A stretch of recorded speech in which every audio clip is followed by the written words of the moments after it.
Hello everyone, আসসালামু আলাইকুম। আমাদের আজকে তুফান মুভি দেখার এক্সাইটেড অনেক বেশি। সবার মুখে মুখে আমরা তুফান মুভির কথা শুনেছি এবং ফেসবুকে অনেক ভালো রিভিউ দেখছি যে তুফান মুভি অনেক ভালো। তাই আজকে আমরা তুফান মুভি দেখতে গেলাম।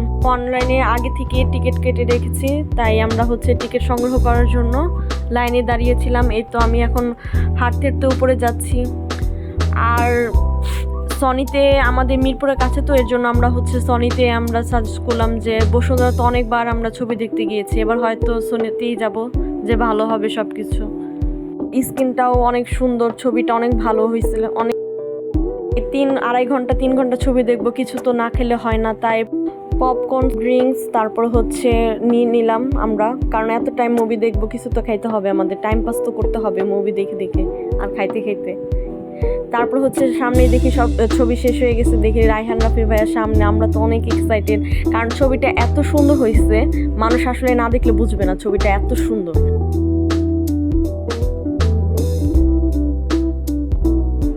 অনেক মানুষের ভিড়ে তারপর আমি রায়হান রাফির ভাইয়ের সাথে কথা বললাম যে ছবিটা আসলে অনেক সুন্দর হয়েছে, আর সে এত মানুষ হিসেবে এত ভালো, সে সবার সাথে কথা বলছে, সবার সাথে ছবি তুলছে।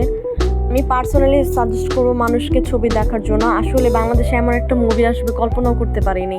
এই ফার্স্ট টাইম আমার বাংলা মুভি দেখা হলে যে, এর আগে আমি অনেক ছবি দেখছি ইংলিশ মুভি, বাট এই প্রথম দেখে আমি সার্থক। তার সামনে আবার রায়হান রাফি, মানে অনেক এক্সাইটেড আমি ছিলাম সেদিন। এত কল্পনার বাহিরে এত ভালো লাগছে, আর তাকে দেখে তো আরও বেশি ভালো লাগছে।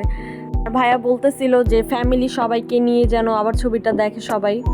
ছবিটার ভিতরে অনেক কাহিনী, না দেখলে মানুষ বুঝবে না যে এত সুন্দর কাহিনী রায়হান রাফি করতে পারে এই যুগে এসে। ছবি মানুষ ভাবছে যে অনেক কপি হয়েছে, বাট না, আসলে কপি কোনো কিছুই হয়নি। মানুষ তো দেখেনি, এর জন্য মানুষ যা ভাববে তাদের কাজ কপি বলা। বাট আমার কাছে অনেক ভালো লাগছে, কোনো কপি মনে হয়নি ছবি। তো সবাইকে বলবো ছবি গিয়ে দেখতে। ব্লগটা সবার কাছে ভালো লাগবে। আল্লাহ হাফেজ।